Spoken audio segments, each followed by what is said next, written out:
Okay, so we've got things kind of set up here to get into a bit of a game, so let's introduce the generals. Okay, I'm Andy Callan. I wrote these rules, and next to me is Steve Wood of Arcane Scenery and Models, one of my neighbours in the Nottingham town of Bingham, and Steve helped me along the way with all the playtesting, and he was the one who persuaded me to offer this game to Wargames Illustrated as a publication. So well done, Steve. Thank you, Andy. Good morning.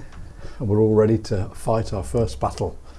Yes, so if you want to give us a little look at the forces that you've arrayed here. Okay, we've set this up beforehand. Normally the game starts by you assembling your armies up to an agreed points count, and then one player sets out the terrain and the other player then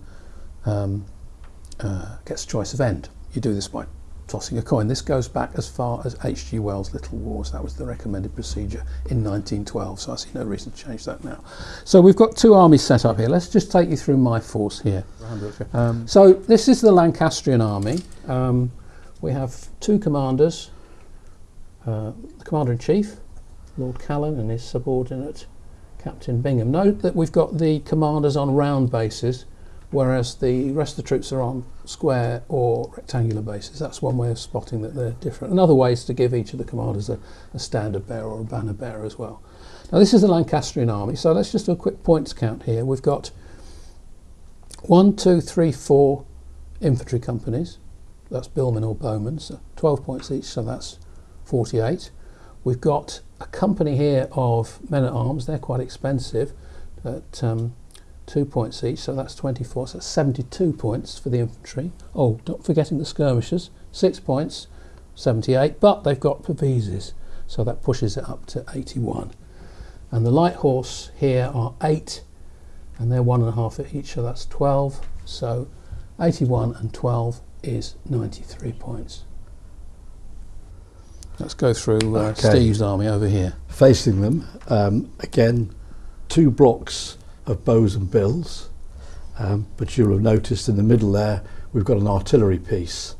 Out on the flank we've got some skirmishers but with handguns, so I'm hoping they'll do a bit of damage. And then out on the left wing, the heavy horse. There's one thing we forgot. Yeah. The leader is free for the purpose of Commander-in-Chief, yeah. Commander-in-Chief, but our extra 5 points commander each, is 5 points. Yeah, so we'll add 5 those to into that. there. Yeah. Cool. And obviously the more extra commanders, that will cost you points. Now, one thing, you need to work out what your army's morale tipping point is going to be, and for each company you take 1 token, and for each squadron you take 1 token. You don't take anything for skirmishers and artillery because they're disposable. You don't worry about those. So in this army I've got 1, 2, 3, 4, 5, 6. So I've got 6 of these army morale tokens, and I'm going to stick them out of sight in this little tent on the baseline. Now as things happen in the battle I might have to hand them over. If it gets to a point where the enemy tells me I've got to hand over a morale token and I haven't got any left, I've lost the game.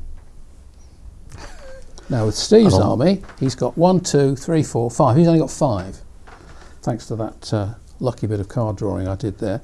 So he's only got 5 points, but again they're in the tent at the back. One thing you will notice is that each of the archer companies has next to it a little dice, and that's their arrow supply, and that's important because every time they shoot one of their massed arrow storms, their arrow supply goes down. Don't worry about that in the case of artillery and skirmishers. They'll pop away all day quite happily. Okay, and then we've also got some cards next to them. Yeah, we have. There's a lot of clutter on the table at the moment. In normal gameplay we wouldn't have this, but this is just to show it.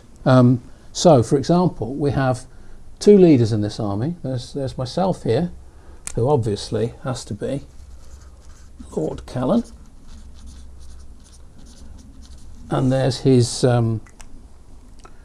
subordinate here. He's Captain Bingham. So I'll just write his name on there. Now we do have to dice for what class of commander they are. So I'm going to dice in each case. I'm going to roll this dice, and it's, for the sake of argument, it's come up with a 6. Hurrah! Which means I'm a hero. What else could I possibly be? And let's roll a dice for Captain Bingham here. He's a 5. He's a commander. He's an average. If you get a 6, you're a hero. That gives you 3 command, 3 order tokens. If you're adult, which is if you roll a 1, you only get 1. So you're not a lot of use really, but there's occasionally a job for you as a cavalry commander. Useful thing for the junior aristocracy. So in total then, I'm going to have 2 command tokens for Captain Bingham. That's 2 red roses, and for Lord Callan, because he's a hero, he's going to get 3. Now if we do the same thing with Steve's army. So over here, leading my army is Harry Hotspur. He just makes a normal commander, so he'll get 2 order cards or 2 order tokens. 1 point in the rules is if you roll a 1 for your commander-in-chief as a dolt, you always get to roll it again. Nobody has a dolt as their commander. And on the left wing we have Sergeant Rose, and he's going to be a standard commander with 2. Yeah. So you will need 2 order tokens for each of your... I've got 1. Oh, you got one, there you go. 2? That's it, 2. Okay, there we go. So there we go. So let's write down Sergeant Rose. Note the colour coordinated dice, by the way, red for Lancastrians and white for Yorkists. Not compulsory, but a nice little touch. Ooh.